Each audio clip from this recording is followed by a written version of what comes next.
ಬೆಂಗಳೂರಿನಲ್ಲಿ crane tower ಬಿದ್ದು ದೊಡ್ಡ ಅನಾಹುತ ಸಂಭವಿಸಿದೆ. ಕ್ರೇನ್ ಬಿದ್ದ ಪರಿಣಾಮ 4 ಮನೆಗಳು ಧ್ವಂಸವಾಗಿದೆ. 5 ಗಂಭೀರವಾಗಿ ಗಾಯವಾಗಿದೆ. ಕೆಆರ್ಪುರಂ ಹೆದ್ದಾರಿ ಮೇಡಹಳ್ಳಿ ಸೇತುವೆಯ ಬಳಿ ನಡೆದಿರುವಂತಹ ಘಟನೆ ಇದು. ಗಾಯಗೊಂಡಿರುವಂತಹ ಗಾಯಾಳುಗಳನ್ನು ಸ್ಥಳೀಯ ಆಸ್ಪತ್ರೆಗೆ ರವಾನಿಸಲಾಗಿದೆ. ಕೆಆರ್ಪುರಂ ಪೊಲೀಸ್ ಠಾಣಾ ವ್ಯಾಪ್ತಿಯಲ್ಲಿ ನಡೆದಿರುವಂತಹ ಘಟನೆ ಇದು. ನಿರ್ಮಾಣ ಹಂತದ ಕಟ್ಟಡದಲ್ಲಿ ಲಿಫ್ಟ್ ಮಾಡಲು ಬಳಸುವಂತಹ ಕ್ರೇನ್ ಬಿದ್ದು ಅನಾಹುತ ಸಂಭವಿಸಿದೆ. ಕ್ರೇನ್ ಬಿದ್ದ ಪರಿಣಾಮ 4 ಮನೆಗಳು ಕೂಡ ಧ್ವಂಸವಾಗಿದೆ. 5 ಗಂಭೀರವಾಗಿ ಗಾಯವಾಗಿದೆ. ಸದ್ಯ ಗಾಯಾಳುಗಳು ಆಸ್ಪತ್ರೆಯಲ್ಲಿ ಚಿಕಿತ್ಸೆಯನ್ನು ಪಡೆದುಕೊಳ್ತಾ ಇದ್ದಾರೆ. ಕೆಆರ್ಪುರಂ ರಾಷ್ಟ್ರೀಯ ಹೆದ್ದಾರಿ ಮೇಡಹಳ್ಳಿ ಸೇತುವೆಯ ಬಳಿ ನಡೆದಿರುವಂತಹ ಘಟನೆ. ಕೆಆರ್ಪುರ ಪೊಲೀಸ್ ಠಾಣಾ ವ್ಯಾಪ್ತಿಯಲ್ಲಿ ಆಗಿರುವಂತಹ ಘಟನೆ. ಕ್ರೇನ್ ಟವರ್ ಬಿದ್ದು ಬಹಳ ದೊಡ್ಡ ಅನಾಹುತ ಸಂಭವಿಸಿದೆ. ಬೆಂಗಳೂರಿನಲ್ಲಿ 4 ಮನೆಗಳೇ ಧ್ವಂಸವಾಗಿದೆ. ಕ್ರೇನ್ ಬಿದ್ದಂತಹ ಪರಿಣಾಮವಾಗಿ 5 ಗಂಭೀರ ಆಗಿದೆ. ಸದ್ಯ ಚಿಕಿತ್ಸೆಯನ್ನು ಪಡೆದುಕೊಳ್ತಾ ಇದ್ದಾರೆ. ನಿರ್ಮಾಣ ಹಂತದ ಕಟ್ಟಡದಲ್ಲಿ ಲಿಫ್ಟ್ ಮಾಡಲು ಬಳಸುವಂತಹ ಕ್ರೇನ್ ಅದು ಬಿದ್ದು ಈ ರೀತಿಯಾದಂತಹ ಅನಾಹುತ ಸಂಭವಿಸಿದೆ. ಹಾಗಾದರೆ ಯಾವುದೇ ರೀತಿಯಾದಂತಹ ಸೇಫ್ಟಿ ಇಟ್ಕೊಂಡಿರಲಿಲ್ವಾ ಅನ್ನೋದಾಗಿಯೂ ಕೂಡ ಪ್ರಶ್ನೆ ಮಾಡಲೇಬೇಕಾಗತ್ತೆ. ಯಾಕೆ ಅಂತ ಹೇಳಿದ್ರೆ ಕ್ರೇನ್ ಬಿದ್ದ ಪರಿಣಾಮವಾಗಿ ಸಾಕಷ್ಟು ಹಾನಿಗೊಳಗಾಗಿದೆ. ಅಂದರೆ 4 ಮನೆಗಳೇ ಧ್ವಂಸವಾಗಿದೆ. ಜೊತೆಗೆ 5 ಸ್ಥಿತಿಯೂ ಕೂಡ ಗಂಭೀರವಾಗಿದೆ. ಕ್ರೇನ್ ಬಿದ್ದು ಗಾಯಗೊಂಡಿರ್ತಕ್ಕಂಥ 5 ಗಾಯಾಳುಗಳನ್ನು ಸದ್ಯ ಆಸ್ಪತ್ರೆಗೆ ದಾಖಲಿಸಿ ಚಿಕಿತ್ಸೆಯನ್ನು ನೀಡಲಾಗ್ತಾ ಇದೆ. ಕೆಆರ್ಪುರ ಪೊಲೀಸ್ ಠಾಣಾ ವ್ಯಾಪ್ತಿಯಲ್ಲಿ ನಡೆದಿರುವಂತಹ ಘಟನೆ ಇದು. ಕೆಆರ್ಪುರಂ ಹೆದ್ದಾರಿ ಮೇಡಹಳ್ಳಿ ಸೇತುವೆಯ ಬಳಿ ಆಗಿರುವಂಥದ್ದು. ಕ್ರೇನ್ ಟವರ್ ಬಿದ್ದಿರೋದ್ರಿಂದ ಈ ರೀತಿಯಾದಂತಹ ದೊಡ್ಡ ಅನಾಹುತ ಸಂಭವಿಸಿದೆ. 4 ಮನೆಗಳೇ ಧ್ವಂಸವಾಗಿದೆ. 5 ಗಂಭೀರವಾಗಿ ಗಾಯವಾಗಿದೆ. ನಿರ್ಮಾಣ ಹಂತದ ಕಟ್ಟಡದಲ್ಲಿ ಲಿಫ್ಟ್ ಮಾಡಲು ಬಳಸ್ತಾ ಇದ್ದಂತಹ ಕ್ರೇನ್ ಬಿದ್ದು ಈ ರೀತಿಯಾದಂತಹ ಅನಾಹುತ ಆಗಿದೆ. ಕೆಆರ್ಪುರಂ ರಾಷ್ಟ್ರೀಯ ಹೆದ್ದಾರಿ ಮೇಡಹಳ್ಳಿ ಸೇತುವೆಯ ಬಳಿ ಆಗಿರುವಂಥದ್ದು. ನೀವು ಕೂಡ ದೃಶ್ಯಾವಳಿಯಲ್ಲಿ ಗಮನಿಸ್ತಾ ಇರಬಹುದು. ಕ್ರೇನ್ ಬಿದ್ದಿರೋದ್ರಿಂದ ಯಾವ ರೀತಿಯಾಗೆಲ್ಲ ಅನಾಹುತ ಸಂಭವಿಸಿದೆ ಅಂತ ಹೇಳಿ. ಮನೆಗಳೇ ಧ್ವಂಸವಾಗಿದೆ.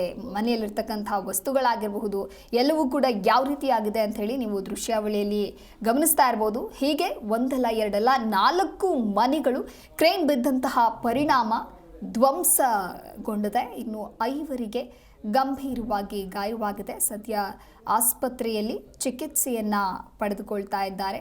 ಯಾವ ರೀತಿಯಾಗಿ ಕ್ರೇನ್ ಬಿದ್ದಿದೆ ಅನ್ನೋದರ ದೃಶ್ಯಾವಳಿಗಳನ್ನು ನೀವು ಕೂಡ ಗಮನಿಸ್ತಾ ಇದ್ದೀರಾ. ನಿರ್ಮಾಣ ಹಂತದ ಕಟ್ಟಡದಲ್ಲಿ ಲಿಫ್ಟ್ ಮಾಡೋದಕ್ಕೆ ಅಂತ ಏನು ಕ್ರೇನನ್ನು ಬಳಸ್ತಾರೆ, ಅದರಿಂದಾಗಿ ಆ ಕ್ರೇನ್ ಬಿದ್ದಿರುವಂತಹ ಪರಿಣಾಮ ಇಷ್ಟು ದೊಡ್ಡ ಅನಾಹುತ ಸಂಭವಿಸಿದೆ. 4 ಮನೆಯೇ ಧ್ವಂಸವಾಗಿದೆ. 5 ಸ್ಥಿತಿ ಬಹಳ ಗಂಭೀರವಾಗಿದೆ. ಸದ್ಯ ಆಸ್ಪತ್ರೆಯಲ್ಲಿ ಚಿಕಿತ್ಸೆಯನ್ನು ಪಡೆದುಕೊಳ್ತಾ ಇದ್ದಾರೆ.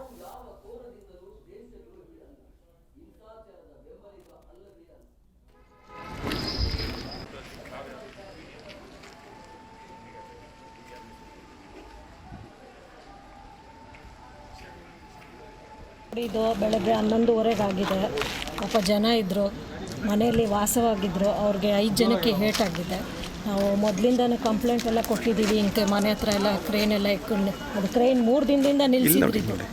ಕ್ರೇನ್ 3 ದಿನದಿಂದ ನಿಲ್ಲಿಸಿದ್ರು. ಅದು ಇವತ್ತು ವಾಲಿದೆ. ಇವಾಗ 5 ಜನಕ್ಕೆ ಹೇಟಾಗಿದೆ. ಒಬ್ಬರಿಗಂತೂ ಸಿವಿಯರ್ ತಲೆಗೆ ಹೇಟಾಗಿದೆ. BBMP ಅವ್ರಿಗೆ ಎಲ್ಲ ಕಂಪ್ಲೇಂಟ್ ಕೊಟ್ಟಿದ್ದೀವಿ. ಅವ್ರೇನೂ ಆ್ಯಕ್ಷನ್ ತೊಗೊಂಡಿಲ್ಲ. ಇವಾಗ ನಮ್ಮನೆಯವ್ರು ಜಸ್ಟ್ ಮಿಸ್ ಆದರು. ನೋಡಿ ಅಲ್ಲಿ ಬಿದ್ದಿದೆ ನೋಡಿ. ಅವರು ಒಳಗಡೆ ಗಾಡಿ ಎತ್ಕೊಂಡು ಬಂದು ಕೈಗೆ ಟಚ್ ಆಯಿತು. ಅವ್ರು ಇಲ್ಲ ಅಂದಿದ್ರೆ ತಲೆ ಮೇಲೆ ಬೀಳಬೇಕಾಗಿತ್ತು. ಹಿಂಗೆ ಈ BBMP ಅವರು ಟ್ಯಾಕ್ಸ್ ಎಲ್ಲ ಮಾಡ್ತಾರೆ. ಇದು ಏನು ಲೀಗಲಾಗಿ ಮಾಡ್ತಾನೆ ಇಲ್ಲ ಇವರು. ಈ ಕುರಿತಂತೆ ಮತ್ತಷ್ಟು ಮಾಹಿತಿಯನ್ನು ನೀಡಲಿದ್ದಾರೆ ನಮ್ಮ ಪ್ರತಿನಿಧಿ ವಿಶ್ವನಾಥ್ ದೂರವಾಣಿ ಸಂಪರ್ಕದಲ್ಲಿ. ವಿಶ್ವನಾಥ್, ಸದ್ಯ ಕ್ರೇನ್ ಬಿದ್ದು 4 ಮನೆಗಳು ಧ್ವಂಸ ಆಗಿದೆ. ಜೊತೆಗೆ 5 ಗಂಭೀರವಾಗಿದೆ. ಅವರ ಸ್ಥಿತಿ ಹೇಗಿದೆ? ಜೊತೆಗೆ ಹೇಗೆ ಈ ಒಂದು ಘಟನೆ ನಡೆದಿದೆ? ಈ ಕುರಿತಂತೆ ಡೀಟೇಲ್ಸ್ ಏನಿದೆ? ದಿವ್ಯಾ, ಬೆಂಗಳೂರಿನಲ್ಲಿ ನಿರ್ಮಾಣ ಹಂತದ ಕಟ್ಟಡಗಳೇನಿದೆ ಆ ಕಟ್ಟಡಗಳಲ್ಲಿ ಅವಘಡಗಳು ಹೆಚ್ಚಾಗ್ತಾ ಇರುವಂತದ್ದು. ಮೊನ್ನೆ ತಾನೇ ಬೆಳ್ಳಂದೂರು ಪೊಲೀಸ್ ಠಾಣಾ ವ್ಯಾಪ್ತಿಯಲ್ಲಿ ಈಗಾಗಲೇ 2 ಸರಿಯಾದಂತಹ ಪ್ರಿಕಾಷನ್ಸ್ ಅನ್ನ ತೆಗೆದುಕೊಳ್ಳದೇನೆ ಕೆಲಸ ಮಾಡ್ತಾ ಇರುವಂತಹ ಸಂದರ್ಭದಲ್ಲಿ ಮೇಲಿಂದ ಬಿದ್ದು, ಅಂದ್ರೆ 13ನೇ ಫ್ಲೋರಿಂದ ಬಿದ್ದು ಮೃತಪಟ್ಟಿದ್ರು. ಬಿಹಾರ ಮೂಲದ, ವೆಸ್ಟ್ ಬೆಂಗಾಲ್ ಮೂಲದ 2 ಕಾರ್ಮಿಕರು. ಆ ಅವಘಡ ಮಾಸು ಮುನ್ನುವೆ ಇವತ್ತು 4 ಮನೆಗಳು ಧ್ವಂಸ ಆಗುವಂತಹ ರೀತಿಯಲ್ಲಿ ಲಿಫ್ಟ್ ಲಿಫ್ಟ್ ಮಾಡೋದಕ್ಕೆ ಬಳಸ್ತಾರಲ್ಲ ಆ ಕ್ರೇನು ಬಿದ್ದು ಅನಾಹುತ ಆಗಿರುವಂತದ್ದು. ಕೇರಪುರಂ ರಾಷ್ಟ್ರೀಯ ಹೆದ್ದಾರಿಯ ಈ ಮೇಡಹಳ್ಳಿ ಸೇತುವೆ ಬಳಿ ಘಟನೆ ಕೂಡ ನಡೆದಿದೆ. ಏನು ಕ್ರೇನ್ ಬಿದ್ದು ಗಾಯಗೊಂಡಿರುವಂತಹ ಜನ ಏನಿದ್ದಾರೆ ಅವರನ್ನ ಖಾಸಗಿ ಆಸ್ಪತ್ರೆಗೆ ದಾಖಲಿಸಿ ಚಿಕಿತ್ಸೆಯನ್ನು ಕೂಡ ಕೊಡಿಸಲಾಗ್ತಾ ಇರುವಂತದ್ದು. ಸದ್ಯಕ್ಕೆ ಕೇರಪುರಂ ಪೊಲೀಸ್ ಠಾಣೆಯಲ್ಲಿ ಪ್ರಕರಣ ಕೂಡ ದಾಖಲಾಗಿದೆ. ಈ ಹಿನ್ನೆಲೆಯಲ್ಲಿ ಪೊಲೀಸರು ಪರಿಶೀಲನೆಯನ್ನು ಕೂಡ ನಡೆಸ್ತಾ ಇರುವಂತದ್ದು. ಯಾವುದೇ ನಿರ್ಮಾಣ ಹಂತದ ಕಟ್ಟಡದಲ್ಲಿ ಕಾಮಗಾರಿ ನಡೆಯುವಂತಹ ಸಂದರ್ಭದಲ್ಲಿ ಸೇಫ್ಟಿ ಪ್ರಿಕಾಷನ್ಸ್ ಗಳನ್ನ ತೆಗೆದುಕೊಳ್ಬೇಕು, ಮುಂಜಾಗ್ರತಾ ಕ್ರಮಗಳು ಇರಲೇಬೇಕು. ಆದ್ರೆ ಇವನ್ನೆಲ್ಲವನ್ನೂ ಮೀರಿ ಇಲ್ಲಿ ಕೆಲಸ ನಡೀತಾ ಇತ್ತು ಅನ್ನೋ ಒಂದು ಮಾಹಿತಿ ಕೂಡ ಇದೆ. ಅಥವಾ ಏನಾದ್ರೂ ಈ ಲಿಫ್ಟ್ ಮೇಲೆತ್ತುವಂತಹ ಲಿಫ್ಟ್ ಏನಿದೆ ಅದು ಏನಾದ್ರೂ ವೈರ್ ಕೇಬಲ್ ಕಟ್ಟಾಗಿ ಬಿತ್ತ ಅನ್ನೋ ಒಂದು ಆಂಗಲ್ ನಲ್ಲೂ ಕೂಡ ಪೊಲೀಸರು ತನಿಖೆಯನ್ನ ನಡೆಸ್ತಾ ಇದ್ದಾರೆ. ಪ್ರಾಥಮಿಕ ತನಿಖೆಯಲ್ಲಿ ಕೇಬಲ್ ಕಟ್ಟಾಗಿ ತುಂಡಾಗಿ ಬಿದ್ದಿದ್ದೇ ಈ ಒಂದು ಅವಘಡಕ್ಕೆ ಕಾರಣ ಅನ್ನೋ ಒಂದು ಮಾಹಿತಿ ಕೂಡ ಸಿಕ್ಕಿದೆ. ಸದ್ಯಕ್ಕಂತೂ ಪೊಲೀಸರು ಪರಿಶೀಲನೆಯನ್ನು ನಡೆಸಿ ಈ ಮನೆಗಳನ್ನ ಏನು ಧ್ವಂಸ ಆಗಿದೆಯಲ್ಲ ಆ ಮನೆಗಳ ಮಾಲೀಕರು ಮತ್ತು ಸ್ಥಳೀಯರು ಕೂಡ ಅಳಲನ್ನ ತೋಡ್ಕೊಳ್ತಾ ಇದ್ದಾರೆ. ಸರಿಯಾದಂತಹ ರೀತಿಯಲ್ಲಿ ಕಾಮಗಾರಿಯನ್ನ ಮಾಡಲಾಗ್ತಾ ಇಲ್ಲ, ಹೀಗಾಗಿ ನಮ್ಮ ಮನೆಗಳಿಗೂ ಕೂಡ ಹಾನಿ ಆಗಿದೆ. ಸರಿಯಾದಂತಹ ಪರಿಹಾರವನ್ನ ಇಲ್ಲಿ ಕೆಲಸ ಮಾಡ್ತಾ ಇರುವಂತಹ ಮತ್ತು ಕಾಂಟ್ರಾಕ್ಟರ್ ನಡೆಸ್ತಾ ಇರುವಂತಹ ಮತ್ತು ಬಿಲ್ಡಿಂಗ್ ಓನರ್ ಯಾರಿದ್ದಾರೆ ಅವರು ನಮಗೆ ಕೊಡಬೇಕು ಅನ್ನೋ ಒಂದು ಆಂಗಲ್ನಲ್ಲೂ ಕೂಡ ಆಗ್ರಹವನ್ನ ಮಾಡ್ತಾ ಇರುವಂತದ್ದು. ಒಟ್ಟಾರೆಯಾಗಿ ಗಾಯಗಳಾಗಿರುವಂತವರನ್ನ ಸ್ಥಳೀಯ ಆಸ್ಪತ್ರೆಗೆ ದಾಖಲು ಮಾಡಲಾಗಿದೆ. ಅವರ ಸ್ಥಿತಿ ಈಗ ಸರಿಯಾಗಿದೆ ಮತ್ತು ಉತ್ತಮವಾಗಿದೆ ಅನ್ನೋದು ಮಾಹಿತಿ ಕೂಡ ಲಭ್ಯ ಆಗ್ತಾ ಇದೆ. ಮತ್ತಷ್ಟು ಮಾಹಿತಿಗಳಿಗಾಗೂ ಕೂಡ ನಾವು ಕಾಯ್ತಾ ಇರಬಹುದು. ಓಕೆ, ಥ್ಯಾಂಕ್ ಯು ವಿಶ್ವನಾಥ್ ನಿಮ್ಮೆಲ್ಲ ಮಾಹಿತಿಗಾಗಿ.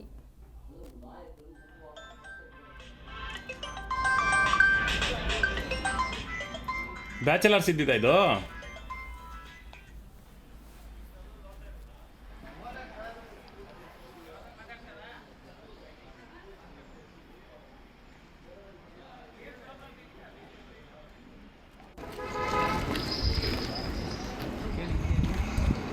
ఏం తెవలనైతే ఇది ఇదేంటి